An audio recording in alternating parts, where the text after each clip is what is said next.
জঙ্গল থেকে বাঘ ঢুকেছে গ্রামে কিছুক্ষণ আগে।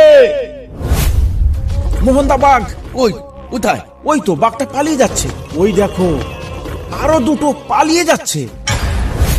তার মানে বাঘের চেয়ে ভয়ঙ্কর কিছু আসতে চলেছে আমাদের সামনে। সাদা বাঘ? আমাদের সুন্দরবন জঙ্গলে সাদা বাঘ কোথা থেকে আসবে?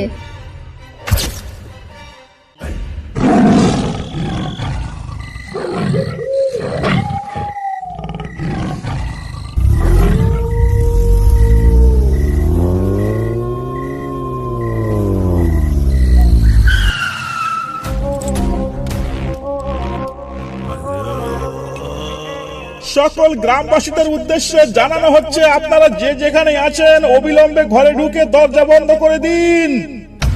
জঙ্গল থেকে বাঘ ঢুকেছে গ্রামে কিছুক্ষণ আগে। বাঘটাকে খাঁচা বন্দি করার জন্য আমাদের লোক কাজে লেগে পড়েছে। অযথা এদিক ওদিক ঘুরে কেউ প্রাণের ঝুঁকি নেবেন না। নবীন, চলো চলো পাশের গ্রামে চলো। পাশের গ্রামেও খবরটা দেওয়া উচিত। হ্যাঁ স্যার, পাশের গ্রামেও খবরটা জানানো অত্যন্ত জরুরি। কারণ কারোর কিছু হয়ে গেলে দায়ভারটা আমাদের উপরই আসবে। চলুন স্যার, এখানে আর এক মুহূর্ত দেরি করে আমাদের কোনো লাভ নেই। এক্ষুনি চলুন।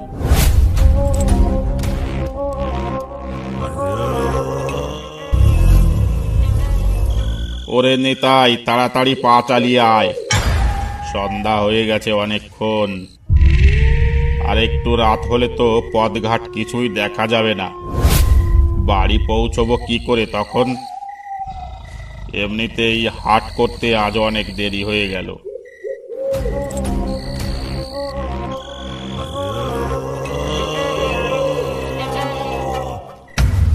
কোথায় সন্ধ্যা? লোকে এখনো গরু বাছুর ভেতরে দিল না, আর তুমি সন্ধ্যা বলছো? গরু বাছুর গোয়ালে মানে? ওই দেখো, ওখানটায় কিছু দেখতে পাচ্ছ? কি দেখতে পেয়েছিস বলতো ওখানটায়?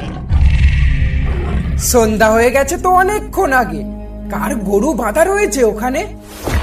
এই বরেন্দা, আমি বলি কি, শোনো, চলো না ওই গরুটাকে অন্ধকারে ধরে নিয়ে যায় আমাদের বাড়ি। ওটাকে বিক্রি করে যা টাকা পাবো দুজনে ভাগ করে নেব, কি বলো? তা কথা মন্দ বলিসনি, কিন্তু নিতাই, যদি ধরা পড়ি তাহলে তো লোকে গরু চোর বলে গাল দেবে। বরেন্দা, আশেপাশে কোথায় বাঘ ডেকে উঠলো মনে হলো। মনে হচ্ছে নদী পেরিয়ে গ্রামে বাঘ ঢুকে পড়েছে। ওই দেখো আবার। নেতাই, এটা গরু নয় রে, এটা মনে হচ্ছে বাঘ। ওই দেখ, আমাদের কথা শুনে এদিকেই আসছে।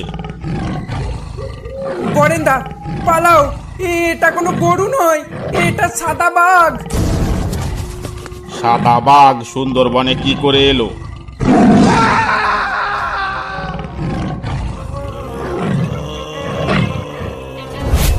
সারা গ্রাম এমন জন